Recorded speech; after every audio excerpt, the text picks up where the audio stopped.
50 Famous Stories Retold by James Baldwin.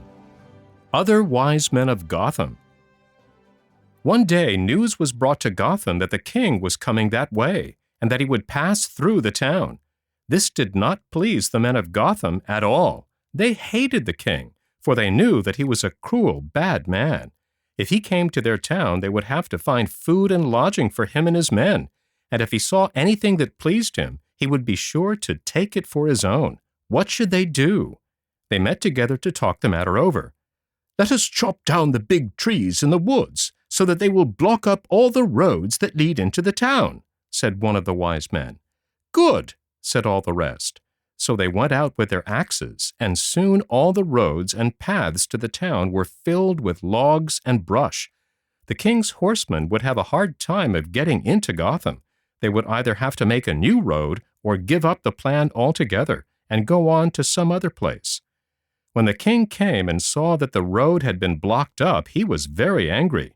"Who chopped these trees down in my way?" he asked of two country lads that were passing by. "The men of Gotham," said the lads. "Well," said the king, "go and tell the men of Gotham that I shall send my sheriff into their town and have all their noses cut off." The two lads ran to the town as fast as they could and made known what the king had said. Everybody was in a great fright. The men ran from house to house, carrying the news and asking one another what they should do. "Our wits have kept the king out of the town," said one, "and so now our wits must save our noses." "True, true," said the others, "but what shall we do?" Then one, whose name was Dobbin, and who was thought to be the wisest of them all, said, "Let me tell you something. Many a man has been punished because he was wise, but I have never heard of anyone being harmed because he was a fool. So, when the king's sheriff comes, let us all act like fools." "Good, good," cried the others. "We will all act like fools." It was no easy thing for the king's men to open the roads, and while they were doing it, the king grew tired of waiting and went back to London. But very early one morning, the sheriff with a party of fierce soldiers rode through the woods and between the fields towards Gotham. Just before they reached the town, they saw a queer sight. The old men were rolling big stones up the hill, and all the young men were looking on and grunting very loudly. The sheriff stopped his horses and asked what they were doing. "We are rolling stones uphill to make the sun rise," said one of the old men. "You foolish fellow," said the sheriff. "Don't you know that the sun will rise without any help?" "Ah, will it?" said the old man. "Well, I never thought of that. How wise you are!" "And what are you doing?"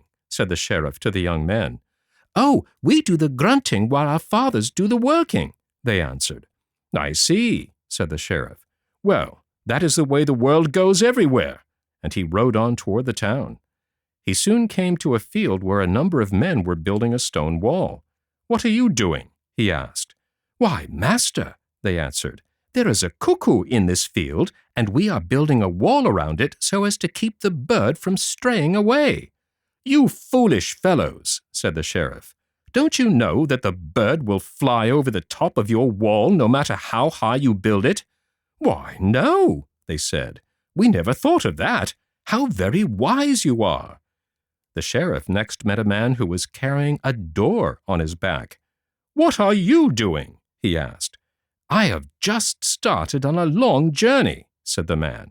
"But why do you carry that door?" asked the sheriff. "I left my money at home." "Well, then why didn't you leave the door at home too?" "I was afraid of thieves, and you see, if I have the door with me, they can't break it open and get in."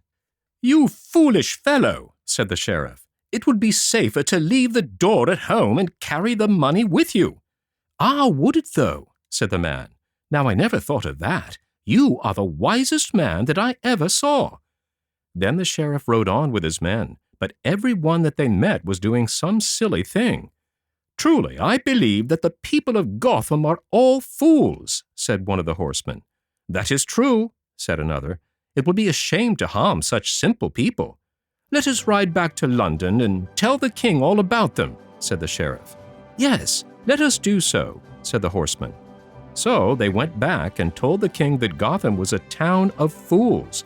and the king laughed and said that if that was the case, he would not harm them, but would let them keep their noses. The end.